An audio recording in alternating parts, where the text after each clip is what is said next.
Hey guys, it's Lolo again with Grateful Gratitude, and Tanya and I are going to talk today about God's love being like a blanket. So, I absolutely love the analogy of a blanket and God's love, because the first thing I think about is how I wrap a blanket around me. And when I wrap that blanket around me, you know, I just feel such protection. And isn't it crazy why? Because it's just a piece of cloth. But I do feel that God's love is the exact same way, because it's all over you. Well, babies have a blanket. Why can't we have a blanket? Yeah. They don't know that it's God's love, but we can use God's blanket to wrap around us and feel safe and comfortable. Yeah. And you know the term security blanket. Yes. But did you when you were younger, or maybe now with your grandkids, ever watch Charlie Brown? Oh, yes. And Linus Yep. dragging that blanket around. Yes. You know, and so many organizations, people want to read so much into that with today's world. Yeah. But I just always thought of it as this is a security blanket. Yeah. Wherever he's at with that blanket, he's feeling good. And I feel the exact same way about God.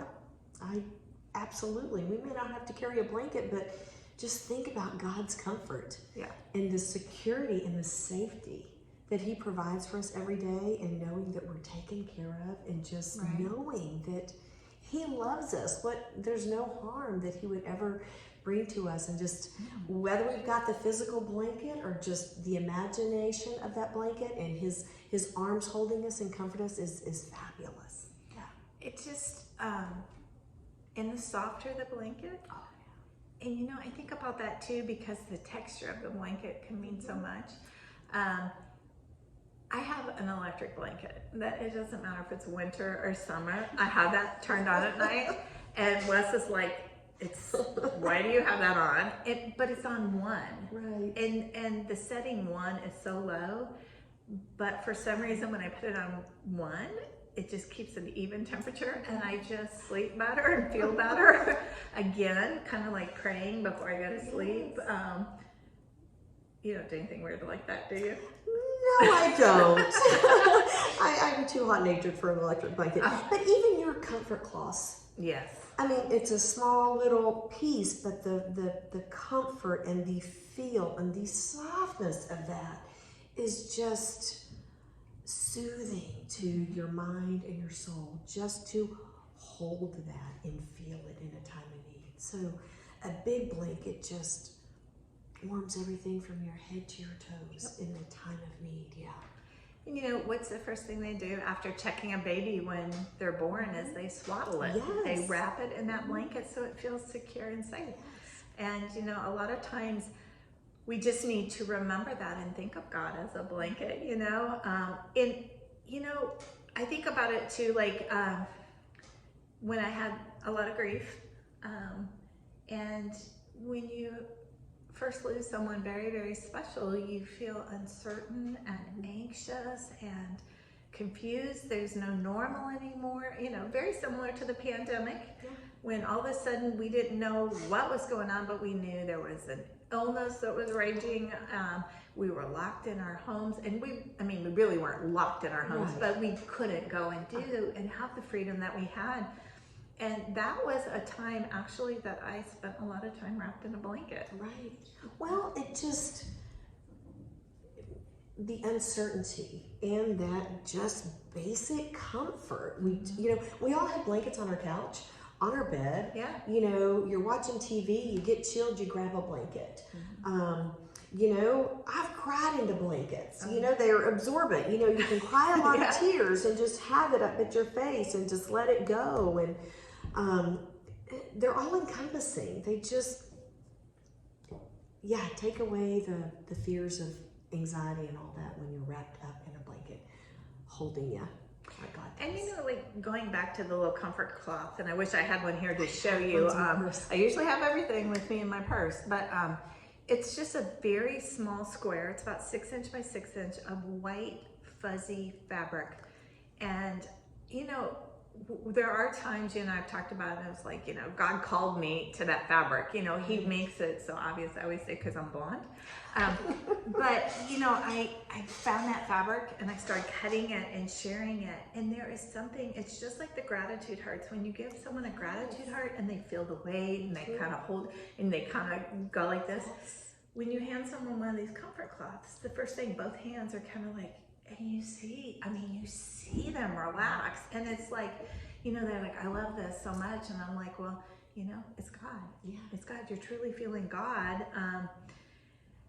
And his love for you. And, you know, I don't even know how many of those comfort cloths I've given out, because we've given them at the evening of empowerment for victims. And I've given them in comfort boxes and just, you know, just wherever I was called to give them. But there is something very profound about a blanket and God's love. Yeah. You know, the thing is too, I have Lexi's little baby quilt that her dad's mother, her grandmother, made. And of course it's a little frazzled and stuff, but I made sure every night she was covered in that blanket when she was tiny. And now it's, you know, it's folded in my closet, and there's times that I just hold it. Well, 2 weeks ago when I had Milan napping, the first thing I did is I went and got that blanket. I covered her and I said a little prayer, just because it's like, you know, I feel like we need to just start talking more about God and Jesus to our little ones, with our little secular world that we're living in. And little things like that, they understand, like a blanket. Like you feel this wrapped around you. That's how God's love feels. You know, we make it so simple. And do either, well, maybe Levi has a blanket that he has to have when he goes to bed. I know mine do. There's a special blanket, and they better have it at bedtime or we're going to have a problem. But you know what? I think about the tattered blankets. That's kind of like our lives. You know, the tatters and the torn parts and the broken parts. It's not perfect. It's a story. It's the life. It's the story of that blanket. You know, I've got Tanner's blanket from when his baby, his crib, and I don't know why I've hung on to it all these years. You know, it was just part of his baby bed, but I get it out and I'm like, wow. I remember those days when he was an infant, that, you know, just having the blanket. And my mamaw made us a quilt, all of us grandkids. And it has her name on it. And the time and the effort that she put into making that blanket, I will cherish it forever. But you know what? I don't use that one because I don't want it to get ruined.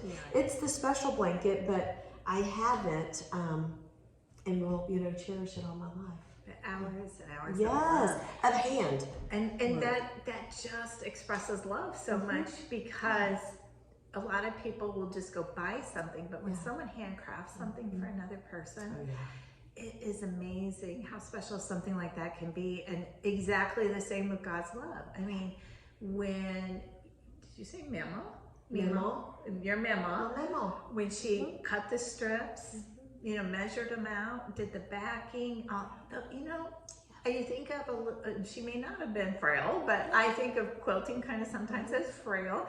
And, you know, every step of that process is nothing but unconditional love for you. And there's no difference between God's love. So true. So true. You know, I guess we just want to explain to you that don't complicate what is a gift to you. It don't complicate and say, well, I did this, so God can't love me. It's nothing God will not forgive you for. And you know, when you think about it, maybe you're having a little anxiety, or you need to reminisce about how good God has been in your life. Go get that favorite blanket, wrap it around you, and just appreciate where you are in life and how much He's sitting right there with you. And sometimes just curling up in a quiet space and being still and feeling His presence in that blanket is just priceless. And something you just said too, you know, just curl up and be still. Shut the world out. Is there anything better on a cool autumn night to have a blanket around you, to be sitting? I know you've got a fire pit and everything, but to sit out in nature and just absorb what really is around us. I mean, that's not TV, that's not cell phone. I challenge everybody to do that. Put that cell phone away for 30 minutes. Can you do it for 30 minutes? Do it to share time with God. Yeah. I mean, that's the most important thing. Yeah. And revel in everything that he's given you and done and surround you with. And you would find so many beautiful things if you just stop and look. Oh, man. I want to go do that now.